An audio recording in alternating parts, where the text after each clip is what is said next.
கர்த்தரோ என் மேல் நினைவாக இருக்கிறார்.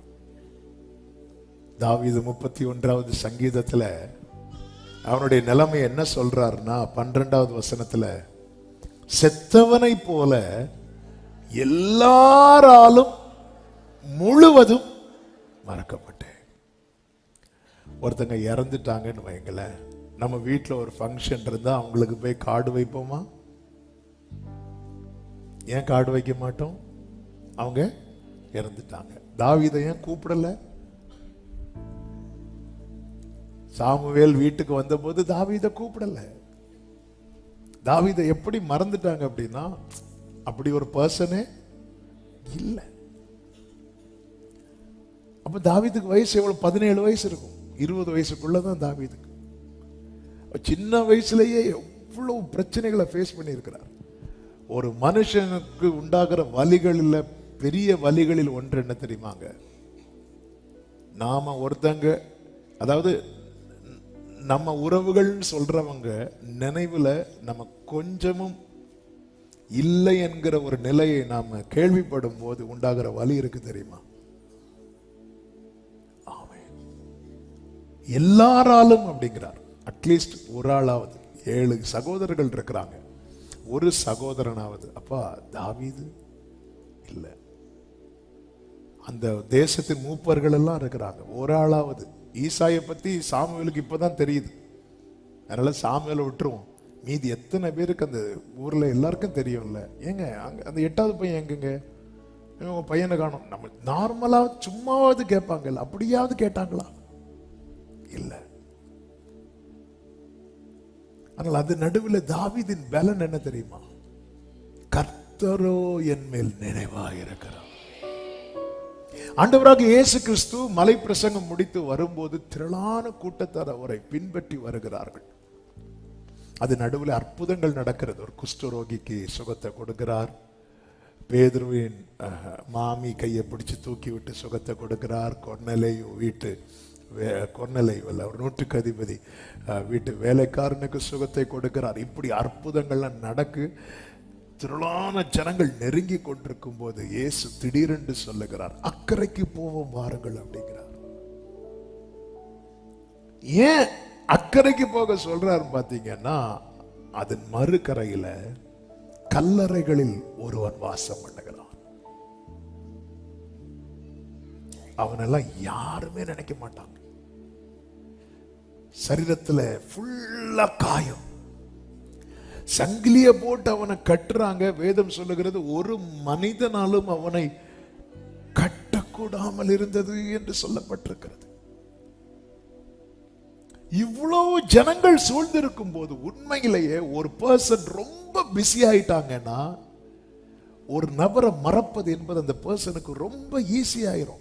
ஆனா என் ஆண்டவர் ரொம்ப பிஸியாகும் போதுதான் என்ன நினைக்கிறாருன்னு சொல்லும் போது, ஹalleluya, நம்ம சும்மா இருக்கும்போது நினைச்சு இல்ல நம்ம ரொம்ப, நீங்க ஆனாலும் என்ன கூட மறந்துட்டீங்கன்னா நம்ம நம்முடைய ஆன்சர் பிஸி, ரொம்ப பிஸி இவர். ஆனா இவர் ரொம்ப பிஸியா இருக்கும் போது ஒருவரையும் நினைக்காத ஒருத்தர் இருக்கிறான் தெரியுமா? அவன் தான் எளியவன். உங்களை யாருமே நினைக்கல. நீங்க எவ்வளவு பெரிய வசதி படைத்தவங்களா இருக்கலாம், 3 மாடி வீட்டுல குடி இருக்கலாம், உங்களை சுத்தி 10 பில்லோ வச்சு தூங்கலாம், ஆனா தூக்கம் வராது, அது வேற. ஆனா உங்களை நினைக்கிறதுக்குன்னு ஒருத்தரும் இல்லைங்கிற நிலைமையில இருக்கிறீங்க தெரியுமா? நீங்க தான் எளியவன். அந்த எளியவனை நினைக்கிறதுக்கு ஒருத்தர் இருக்கிறார். நீ எந்த பூமியின் கடையாந்திரத்தில் இருந்தாலும் அக்கறைக்கு போவோம் அப்படிங்கிறார். மார்க்கு சுவிசேஷம் 4வது அதிகாரம் அதனுடைய 35வது வசனத்திலே, அன்று சாயங்காலத்திலே அவர்களை நோக்கி அக்கறைக்கு போவோம். அந்த அவர்கள் யாருன்னா சீஷரை நோக்கி என்று சொல்லப்பட்டிருக்கிறது. மத்தேயு 8ல படிக்கும்போது தெரியும், சீஷர்கள் தான் கூட ஏறுவாங்க. அக்கறைக்கு போவோம் அப்படிங்கிறார். அப்படி சொல்லிட்டு அடுத்த வசனத்தில் என்ன சொல்லப்பட்டிருக்கிறது? அவர் ஜனங்களை அனுப்பிவிட்டு, அதன் அர்த்தம் என்ன? ஜனங்க யாரும் போகல, அவர் பிஸியா தான் வச்சிட்டு இருக்கிறாங்க. இயேசு பிஸியா தான் இருக்கிறார். இயேசுக்கு டைம் பாஸ் ஆகிறதுக்காக நம்மளை தேடி வரல. இயேசு பிஸியா தான் இருக்கிறார். அவர் எப்பவுமே பிஸியா தான் இருக்கிறார். 24 மணி நேரமும் தூதர்கள் அவர் புகழை பாடிக்கொண்டு இருக்கும் போதுதான் அவர் அக்கறைக்கு போவோம் என்று சொல்லி அந்த பரலோகத்தை விட்டு இறங்கி நம்மிடத்தில் வந்திருக்கிறார். அக்கறைக்கு போவோம் அப்படிங்கிறார். போகும்போது அவர்கள் ஜனங்களை அனுப்பிவிட்டு அவர் படவில் இருந்தபடியே அவரை கொண்டு போனார்கள் என்று சொல்லப்பட்டிருக்கிறது. போகிற வழியில் தான் காற்றடிக்குது, கடல் கொந்தளிக்குது. இதெல்லாம் தாண்டி 5வது அதிகாரத்துல கதரேனே நாட்டுல அவர் கால் எடுத்து அப்படி வைக்கிறார். ஒரு பெரிய குரூசைட முடிச்சுட்டு வரார். பெரிய குரூசைட் அட்டன் பண்ணி தொடங்கியாச்சு. இனி அவருக்கெல்லாம் சின்ன மீட்டிங் செட் ஆகாது. ஆனா இவர் அங்க கால் எடுத்து வச்சதும் ஒருத்த வரான். ஆமென். சீஷர்கள்லாம் பார்த்திருப்பாங்க, இந்த ஒருத்தன் தானே வரான். ஆண்டவர் பார்க்கிற அவனுக்குள்ள 6000 இருக்கு. ஆமென். என்ன 6000? இப்ப அடுத்து அந்த பிசாசை மட்டும் அவர் பார்க்கல, பிசாசை துரத்திட்டார். அந்த ஒருத்தனை வச்சு அந்த பட்டணம் ஃபுல்லா காஸ்பலை ஸ்ப்ரெட் பண்ணிட்டார். அந்த இடத்துல ஆண்டவர் மிஷனரியா பேதுரு, யோவான, யாக்கோபெல்லாம் அனுப்பல. அந்த எளியவனை இந்த பட்டணத்துக்கு. எனவே தான் அந்த 5வது அதிகாரத்துல நீங்க பாத்தீங்கன்னா தெரியும், கர்த்தர் அவனுக்கு ஒரு விடுதலை கொடுப்பார் அல்லவா. விடுதலை கொடுத்த பிறகு 5வது அதிகாரம் அதனுடைய 17வது வசனம் பாருங்கள். அப்பொழுது அவர்கள் எல்லைகளை விட்டு போகும்படி அவரை வேண்டிக் கொள்ள தொடங்கினார்கள். அப்படி அவர் படவில் ஏறுகிற பொழுது பிசாசு பிடித்திருந்தவன் அவரோட கூட இருக்கும்படி தனக்கு உத்தரவு கொடுக்க அவரை வேண்டிக் கொண்டான். இயேசு அவனுக்கு உத்தரவு கொடாமல், நீ உன் இனத்தாரிடத்தில் உன் வீட்டிற்கு போய் கர்த்தர் உனக்கு இறங்கி உனக்கு செய்தவைகளை எல்லாம் அவர்களுக்கு அறிவி என்றார். அந்தபடி அவன் போய் இயேசு தனக்கு செய்தவைகளை எல்லாம் தெக்கபோலி என்னும் நாட்டில் பிரசித்தம் பண்ண தொடங்கினார். எல்லாரும் ஆச்சரியப்பட்டார்கள். அந்த ஒருவனை என் ஆண்டவர் யார் தெரியுமாங்க? சின்னவனை 1000ஆகவும் சிறியவனை. இவனுக்கு என்னங்க பேக்ரவுண்ட் இருக்கு? எனக்கு என்ன ஆச்சரியம்னா, நான் நம்புறேன் இயேசு போகும்போது ஒரு செட்டு ட்ரெஸ்ஸோட போயிட்டு இருக்கிறார். ஏன்னா அவன் என்ன இல்லாம இருந்தான்? வஸ்திரம் இல்லாம இருக்கிறான். ஜனங்கள் பார்க்கும்போது அவன் எப்படி இருக்கிறான் தெரியுமா? வஸ்திரம் தரித்து இருக்கிறான். இந்த ட்ரெஸ் எங்க இருந்து வந்துச்சு? ஆண்டவர் தெளிவா தான் போயிருக்கிறார். தெரியும் அவனுக்கு நான் சுகத்தை கொடுத்துருவேன். இன்னொரு சத்தியத்தை சொல்லவா? அப்பா வந்துட்டாருன்னு வைங்களேன், எது எது இல்லையோ அது எது இருக்கும். ஆமே. சோ பாரம் சுமந்து வலி. இவன் வலியில தன்னைத்தானே என்ன பண்ணுவான் தெரியுமா? காயப்படுத்தி. இந்த பிசாசு பிடிக்கிறது அது தெரியும். அது ஒருத்தனை பிடிச்சிட்டு வைங்களேன், அந்த பிசாசு பிடித்து இருக்கும் போது அவன் ரொம்ப வயலண்ட் ஆயிரும். வயலண்ட் ஆகி என்னெல்லாமோ செய்ய வச்சுட்டு அந்த பிசாசு கொஞ்சம் சைலண்ட் ஆகும். பிசாசு சைலண்ட் ஆகும்போது இவன் அந்த சுயநினைவு கொஞ்சம் வரும்போது, ஐயா நான் இப்படி பண்ணிட்டேனே, இப்படி நினைச்சு தன்னைத்தானே வருத்தி கொள்வான். ஒருத்தனை வேதனைப்படுத்தி ரசிக்கிறது யாரு தெரியுமா? பிசாசு. இதை சொல்லும் போது ஒரு செய்தி சொல்லுங்க, இன்னொருத்தங்க வேதனையை ரசிக்கவே கூடாது. அது சத்துருவா இருந்தாலும். உன் சத்துரு விழும்போது நீ என்ன செய்யாத? சந்தோஷப்படாத. அது சாத்தானுடைய ஐயோ பாரு சொல்லிட்டு இல்ல. யூதாசுக்கு நடக்க போகிற வேதனை அறிந்து இயேசு அழுதார். ஐயோ இவன் இப்படி பிறக்காம இருந்திருந்தா நலமா இருக்கு. இவன் மட்டும் இப்படி பிறக்காம இருந்திருந்தா. இயேசு சொல்லி இருக்கலாம்ல சீஷர்கள்ட்ட, நீங்க சுவிசேஷத்தை பிரசங்கிக்கும் போது யூதாச சொல்லுங்க, என்ன காட்டி கொடுத்தா இப்படிதான். அது சொல்லல. அவர் எதை எல்லா இடத்துலயும் சுவிசேஷமா சொல்லப்படும் சொன்னார் தெரியுமா? ஒருவள் பாதத்தை முத்தமிட்டாள் பாத்தீங்களா? இது இந்த சுவிசேஷம் சொல்லப்படுகிற இடத்துல எல்லாம் சொல்லப்படும் சொன்னார். கர்த்தர் பாருங்க, இந்த ஒருவனை ஒருத்தராலும் அவனை எத்த உறவுகள் உண்டு. யார் கல்லறைக்கு அவனை உயிரோடு இருக்கும் போதே அவனை கல்லறையில கொண்டு போட்டாங்க. ஆமென். கர்த்தர் நினைக்கிறார் பாருங்க, என்ன நினைக்கிறதுக்கு யார் இருக்கிறா? எனக்கு யாருண்டு கலங்கின நேரத்தில்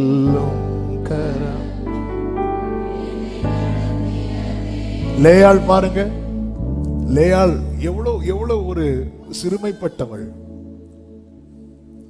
கடந்த நாளில் இதை கொஞ்சம் யோசிச்சுட்டு இருக்கும் போது ரொம்ப நமக்கே எவ்வளவு பெயினா இருந்துச்சு. அதாவது ராகேலுக்கு திருமண கார்டு அடிச்சாச்சு. மாமனார் பிளான் என்ன? லேயாள இப்படி ஒரு கல்யாணம் நடந்தாதான் அவளுக்கு உண்டு. அப்போ ராகேல் வந்து மேரேஜ் எல்லாம் முடியும் போது, மேரேஜ் இதுல எல்லாம் வீடியோல எல்லாம் யார் இருக்கிறா? ராகேல். அதான் கண்ணால் காண்பது போய் தான் பெரியவங்க சொல்லியிருப்பாங்க. வீடியோலாம் போட்டோல எல்லாம் ராகேல் உள்ள வந்து அந்த லேயாள் அந்த ரூமுக்குள்ள எப்படி போயிருந்திருப்பா, எவ்வளவு வலியோட போயிருப்பா. இன்னொரு எவ்வளவு பெயின் அந்த லேயாள், அதுவும் மூத்த பிள்ளை, எப்படி இருக்கும் அந்த வலி. ஆனால் அவ போற வேற வழி இல்லாம, ஏன் எனக்கு இப்படி ஒரு லைஃப் கிடைச்சாதான் உண்டு. வேதம் சொல்லுகிறது, அவள் அற்பமா எண்ணப்பட்டதை கர்த்தர் பார்த்தாராம். அவ வயிற்றுலதான் யூதாவை கொடுத்தா. அந்த யூதா கோத்திரத்துலதான் இயேசு வந்தார்.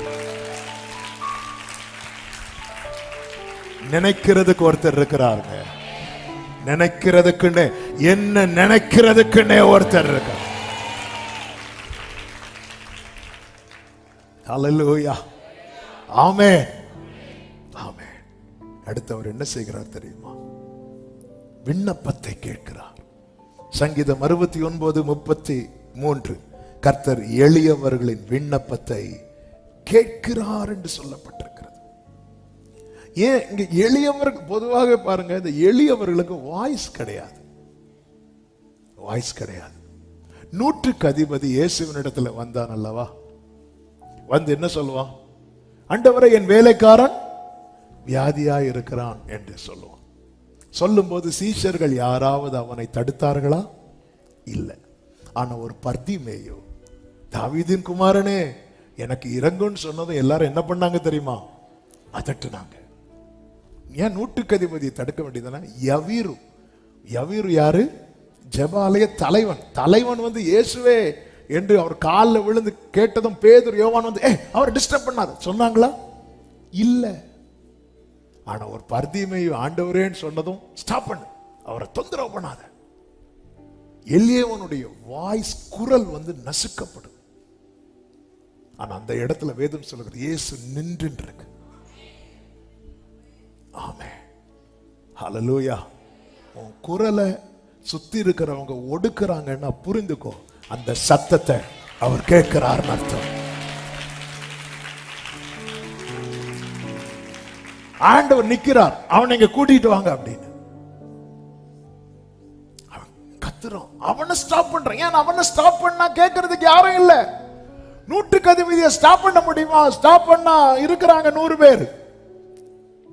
ஸ்டாப் பண்ண முடியுமா? ஜபாலை தலைவனை ஸ்டாப் பண்ண முடியுமா? ரெஜிஸ்டர்ல இருந்து பேரை வெட்டிடுவாரு. பர்திமேயுவை ஸ்டாப் பண்ணலாம். அவன் வழியில உட்கார்ந்து பிச்சை கேட்டுறான். அவனை ஸ்டாப் பண்ணலாம். இவனை ஸ்டாப் பண்ணா யாரும் கேட்க மாட்டாங்க. ஆமென். உங்களுக்கு வலி கொடுத்தா யாரும் கேட்க மாட்டாங்கன்னா சும்மா போறவங்க கூட உங்களுக்கு வலி கொடுத்துட்டு இருப்பான். இவங்களை கிட்ட விளையாடக்கூடாது அப்படிங்க, இவங்க தெரியும்ல இவங்க அப்படின்னு ஒரு ஒரு இமேஜ் வந்துட்டுனாலே யோசிப்பாங்க. பொதுவாக அப்படிதாங்க. எல்லா இடத்துலயும் பாருங்க, சிலர் எல்லாம் அரெஸ்ட் பண்ணும்போது பார்த்துருக்கீங்களா? தர தர தரன்னு எழுதிடுவாங்க. சிலர் எல்லாம் சுமந்து கொண்டு போவாங்க. ஏன்னா பிரச்சனை பெருசாயிரும். கர்த்தர் எளியவர்களின் விண்ணப்பத்தை கேட்கிறார். எளியவர்களின். நீங்க ஒரு ஓரத்தில் இருந்து அப்பா கூப்பிடும்போது அந்த சத்தம் அவர் காதுல கேட்கும். உங்க குரல் நசுக்கப்படுதுனாலே புரிந்து கொள்ளுங்கள், உங்க ஜெபத்துக்கு பதில் வரப்போகிறது. மூன்றாவதாக சங்கீதம் 12:5 வாசியுங்கள். 12:5, 12வது அதிகாரம் 5வது வசனம். ஏழைகள் பாழாக்கப்பட்டது நிமித்தமும் எளியவர்கள் விடும் பெருமூச்சு நிமித்தமும் நான் இப்பொழுது எழுந்து அவன் மேல் சீறுகிறவர்களுக்கு அவனை காத்து சுகமாய் இருக்க பண்ணுவேன். அதை இந்த புது மொழிபெயர்ப்பில் இப்படி கொடுத்திருக்கிறாங்க, அவன் ஏங்குகிற பாதுகாப்பிலே அவனை வைப்பேன். அதாவது ஆண்டவர் பாதுகாக்கிறார். எப்படி பாதுகாக்கிறார்? அவர் நினைக்கிறார், அவர் விண்ணப்பத்தை கேட்கிறார், அவர் பாதுகாக்க. எப்படி பாதுகாக்கிறார்னா, எப்படி வச்சா அவன் கம்ஃபர்டபுளா ஃபீல் பண்ணுவானோ, இப்ப நான் சேஃப் ஆயிட்டேன்னு ஃபீல் பண்ணுவானோ அப்படி அவர் வைக்கிறார். இதுதான் ஆண்டவருடைய விசேஷம். அதாவது நமக்கு தெரியும் இப்படி வச்சா இப்படி செஞ்சா பிள்ளைங்க சேஃப் ஆயிருவாங்க. ஆனா பிள்ளைங்களுக்கு ஒரு நம்பிக்கை வருவதற்காக நம்ம அவங்களுக்கு நம்பிக்கையே வருவதற்காக சில காரியத்தை செய்வோம் தெரியுமா? அப்படி அவர் செய்யறார். ஆண்டவர் இந்த புயல் அடித்தாலோ இந்த காற்று அடித்தாலோ இந்த படகு அமிழாதுன்னு அவருக்கு தெரியும். தெரிந்தாலும் அதை அமைதியாக்கினார் பாருங்க. அதுதான் அவன் ஏங்குகிற பாதுகாப்பிலே இப்படி வச்சா அவன் சேஃப். அதனாலதான் தாவீது அப்படி வைக்கிறார். வைத்ததுனாலதான் தாவீது என்ன செய்கிறார் தெரியுமா? படுத்துறங்கி. ஆமென். உறங்கிட்டீங்களா? தாவீது அப்படி வைக்கிறார். வச்சதுனாலதான் சத்துருக்கள் சூழ்ந்திருக்கும் போது, நீங்க சங்கீதம் 3 காலில் எழும்பும் போது பாடுற சங்கீதம், சங்கீதம் 4 தூங்கும் போது பாடுற சங்கீதம், நான் விழித்துக் கொண்டேன் கர்த்தர் என்னை தாங்குகிறார் அப்படிங்கிறார். அதுவும் பாருங்க, ஓடிட்டே இருக்கிறார்.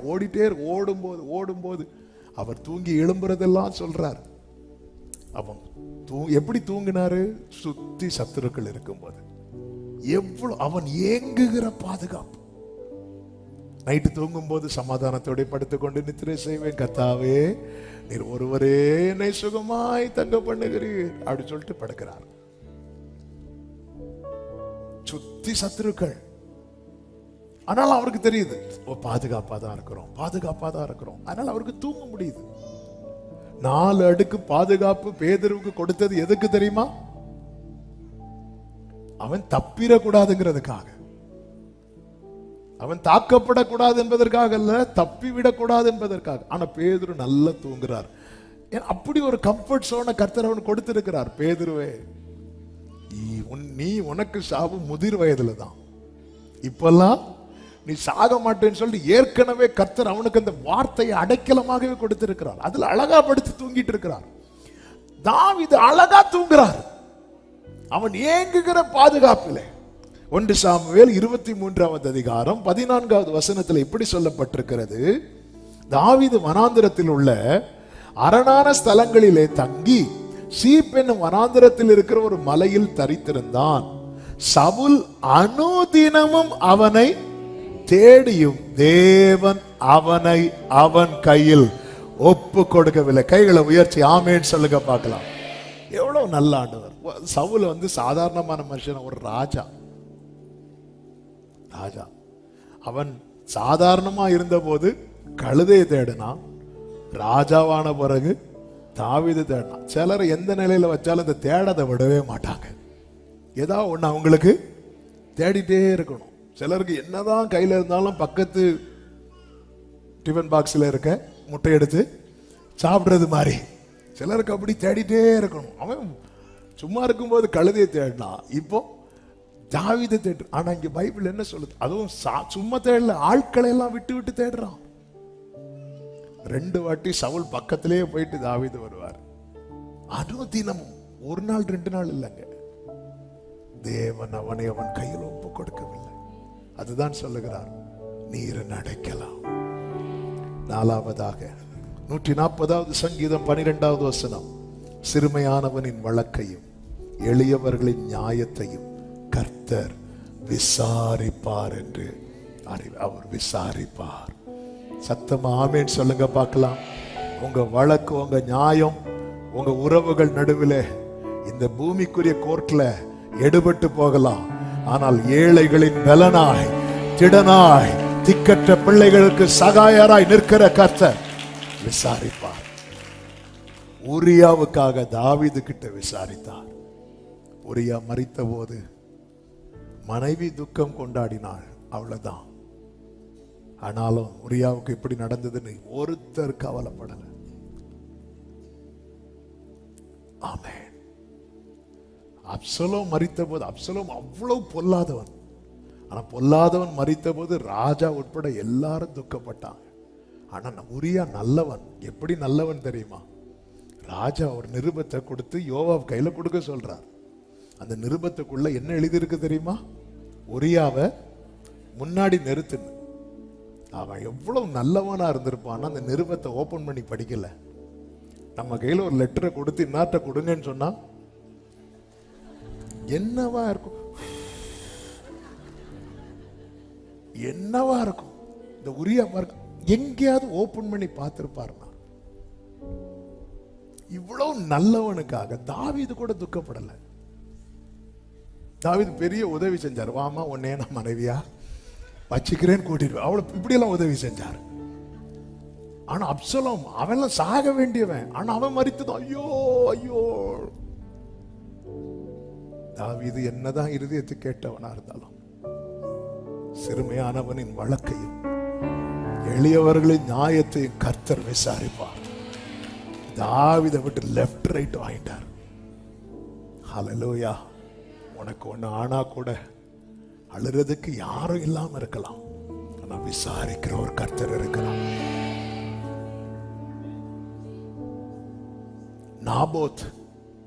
நாபோத்துக்கு திராட்சை தோட்டத்துக்கு மேல ஆகாபுக்கு ஆசை வந்துட்டு கேட்டான். அவர் முடியாதுன்றார். வீட்டுல வந்து உட்காந்து மும்முன்னு இருக்கிறார். ஏசபேல் வாரா. ஆகாபுல அவனுக்கு ஆசை இருந்தாலும் அடக்கிட்டு இருப்பான். இந்த ஏசபேல் உள்ள வந்து போங்க போய் கேளுங்க கேளுங்க, கேட்டு கேட்டு அடி வாங்கிட்டு வருவாரு. ஐயே, இப்படி ஒரு ராஜா இப்படி இருக்கலாமா? அவன் நான் பாத்துக்கிறேன், விடுங்க விடுங்க விடுங்க. 2 பேரை கூப்பிட்டு அவனுக்கு விரோதமா பொய் சாட்சி சொல்ல வச்சு அவனை கல்ல எறிந்து கொண்டு ஆண்டவர் விசாரித்தார் பாருங்க. குடும்பத்தை இல்லாமாக்கிட்டார். எளியவர்கள், சிறுமைப்பட்டவர்கள். இன்னைக்கு உங்களுக்கு ஒரு அட்வொகேட்டை வச்சு நடத்துறதுக்கு உங்க கையில காசு இல்லாம இருக்கலாம். உங்க பட்சத்துல நின்றவங்க எல்லாம் ஆப்போசிட் சைடுல போகலாம். ஆனா அங்க பாருங்க, அங்க பாருங்க, ஆக்கினைக்குள்ளாக தீர்க்கிறவர்களின் என்று எளியவர்களுடைய ஆத்மாவை விடுவிக்க அவன் வலது பாரிசத்துல. ஆமென் சொல்லுங்க பார்க்கலாம். நேரம் போய்விட்டது. 5வது ஒரு காரியத்தை சொல்லி ஜெபிக்கிறேன்.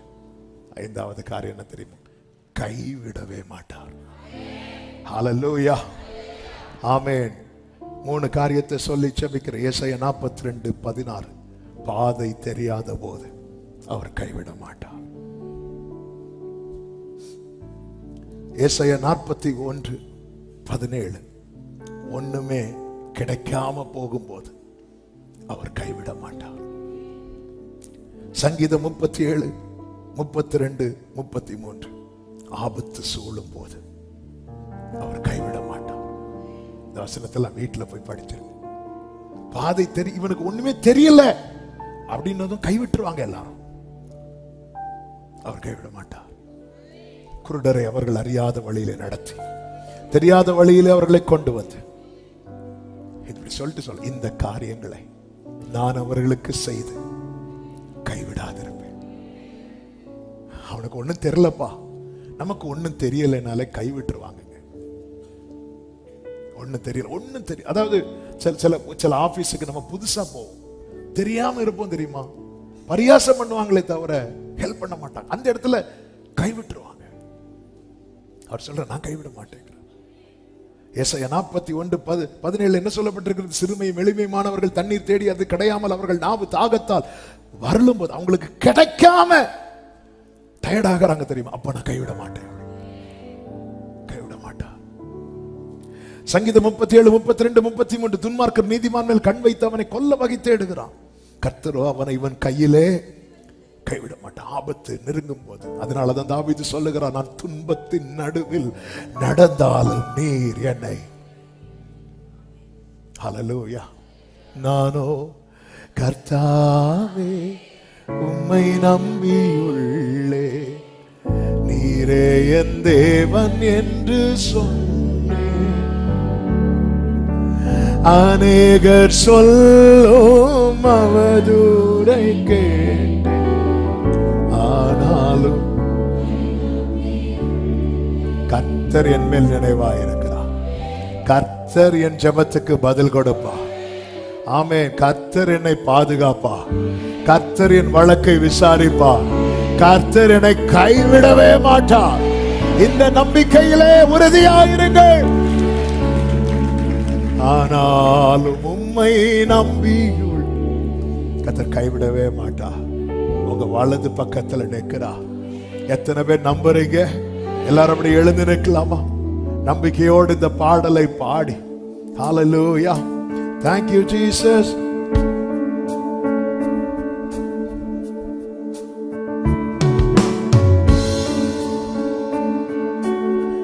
ஆமென். நானோ கர்த்தாவே உம்மை நம்பியுள்ளே, நீரே என் தேவன் என்று சொன்னேன். அநேகர் சொல்லும் அவதூறை கேட்டேன், ஆனாலும் உம்மை நம்பியுள்ளே. அநேகர் சொல்லும் அவதூறை கேட்டேன், ஆனாலும் உம்மை நான் உங்களை நம்பி இருக்கிறேன்பா. நானோ கர்த்தாவே துக்கத்தினாலே உள்ளம் வாடினது, துயரத்தாலே கண்கள் கருத்தது.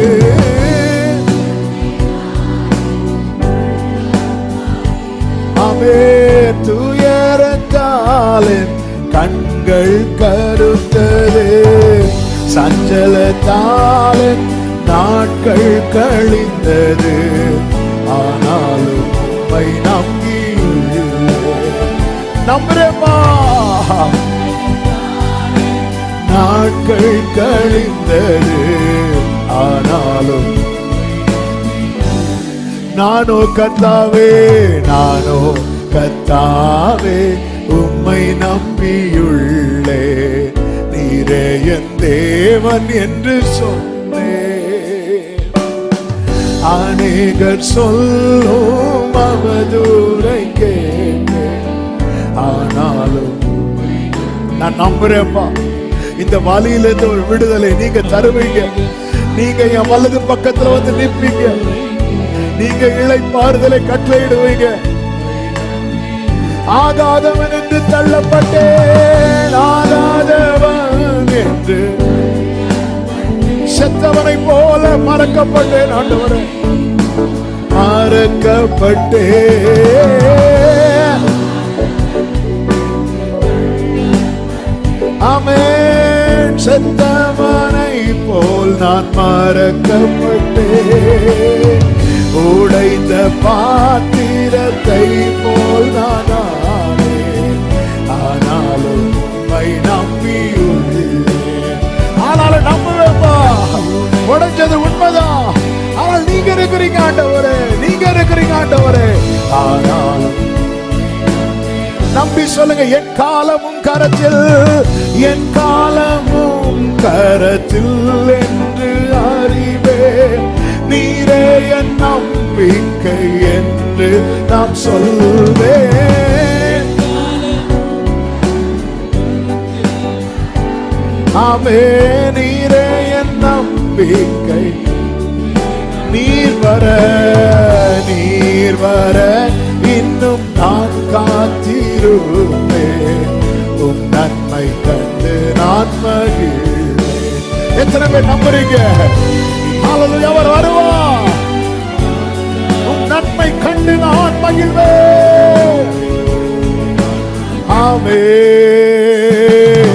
நானோ கர்த்தாவே உம்மை நம்பியுள்ளே, நீரே என் தேவன் என்று சொன்னேன். அநேகர் சொல்லும் அவதூரை கேட்டேன், ஆனாலும் உம்மை நம்பியுள்ளே. அநேகர் சொல்லும் ஆனாலும் இப்ப சொல்லுங்க, ஒருபோதும் கைவிடா, ஒருபோதும் கைவிடா. உனக்கு பாதை தெரியாத போது, ஒண்ணு இல்லாத போதும், ஆபத்து சூழும் போதும் கர்த்தர் வாக்கு கொடுக்கிறார். நான் கைவிட மாட்டேன், நான் கைவிட மாட்டேன், நான் கைவிடவே மாட்டேன். ஆமென். ஒரு தாய் தேற்றுவது போல் என் நேசர் தேற்றுவார். ஒரு தாய்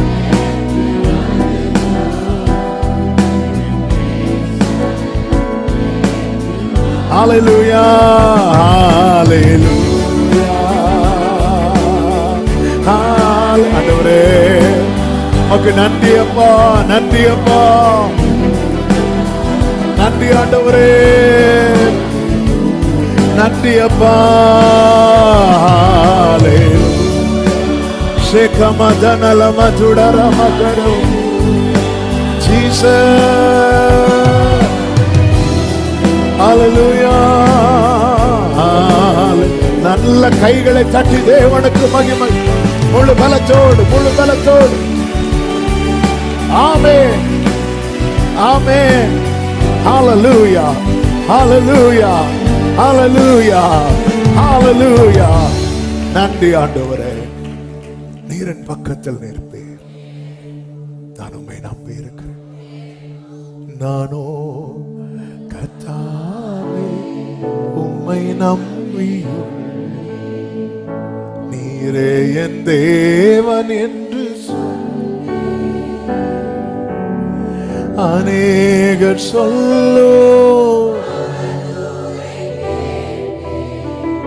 ஆனாலும் ஆண்டவரை நீங்க மட்டும் இல்லாம இருந்தா, ஆண்டவர் சொல்லுகிறார் செப்பனியாவை கொண்டு, சிறுமையும் எளிமையுமான ஜனத்தை நான் மீதியாக வைப்பேன். இன்னும் வச்சிருக்கிறார்ல, நம்பிக்கையை விட்டுறாத. கர்த்தருடைய ரட்சிப்புக்கு நம்பிக்கையோட காத்திரு, நிச்சயமாக முடிவு உண்டு. உன் நம்பிக்கை வீண் போகாது. ஆமென் ஆமென். பரிசுத்த பிதாவே, நல்ல தகப்பனே, நன்றி நிறைந்த இருதயத்தோடு உம்மை துதிக்கிறோம், ஸ்தோத்தரிக்கிறோம், மகிமைப்படுத்துகிறோம், வாழ்த்துகிறோம். நீ நல்லவர், உங்க கிருபை பெரியது. உங்க சமூகத்தில் கொண்டு வந்தீர், பாட துதிக்க ஆராதிக்க செவிக்க வைத்தீர், எங்களோடு பேசினீர். எங்களை நினைக்கிறவர், எங்கள் விண்ணப்பத்துக்கு பதில் தருகிறவர், எங்களை பாதுகாக்கிறவர், எங்கள் வழக்கை காரியங்களை விசாரிக்கிறவர், எந்த நிலையிலும் எங்களை கைவிடாதிருக்கிறவர். நீங்க எங்க பக்கத்துல இருந்தா நாங்க வாழ்ந்துருவோம்பா, நாங்க வாழ்ந்துருவோம் ஆண்டவரே. எங்க வள பக்கத்துல நீர் இருப்பீராக. அப்படி ஒவ்வொருவரும் நீர் இருப்பதை ருசித்து உணர்ந்து அனுபவித்து அறிய கிருபை செய்யும் ஆண்டவரே. ஆண்டவரே அப்பா, நுகம் சுமந்து கொஞ்சம் கூட இளைப்பாறுதல் கிடையாமல் ஆண்டவரே, பல நாட்களாய், மாதங்களாய், வருடங்களாய் வலியோடு இருக்கிறவர்களுக்காக இன்னைக்கு கர்த்தர் தீர்க்க தரிசனமா இந்த வார்த்தையை பேச வைத்து ஜெபிக்க வைத்திருக்கிறேன். இந்த 2025 இந்த நுகத்தை நீர் முறிக்க போகிறீர், இந்த கழுத்திலிருந்து எடுக்க போகிறீர், இளைப்பாறுதலை கொடுக்க போகிறீர். அதற்காக உமக்கு ஸ்தோத்திரம் ஆண்டவரே. சாட்சியாய் நிறுத்தி ஒவ்வொருவரையும் ஆசீர்வதி. அநேகர் வெளியூர்ல இருந்தெல்லாம் வந்து இருக்கிறாங்க, பிளஸ் பண்ணுங்கப்பா. ஆன்லைன்ல இணைந்து இருக்கிறவங்களை பிளஸ் பண்ணுங்க. எல்லார் மேலும் கிருபை உண்டாகட்டும். நாமத்தை மகிமைப்படுத்தும். கன மகிமை துதி ஸ்தோத்திரங்கள் அனைத்தும் ஒருவருக்கே செலுத்துகிறோம், இரட்சகர் இயேசுவின் நாமத்தில் பிதாவே, ஆமென். என் ஆத்துமாவே கர்த்தரை ஸ்தோத்திரி, முழு உள்ளமே அவருடைய பரிசுத்த நாமத்தை ஸ்தோத்திரி. என் ஆத்துமாவே கர்த்தரை ஸ்தோத்திரி, கர்த்தர் செய்த சகல உபகாரங்களை மறவாதே. ஆமே. நம்முடைய கர்த்தராகிய இயேசு கிறிஸ்துவின் கிருபையும் பிதாவாகிய தேவனுடைய அன்பும் பரிசுத்தாவியானவருடைய ஐக்கியமும் சிநேகமும் பாதுகாவலும் நம் அனைவரோடும் எல்லா பரிசுத்தவான்களோடு கூட கர்த்தருடைய வருகை மட்டும் தங்கி இருப்பதாக. ஆமென்.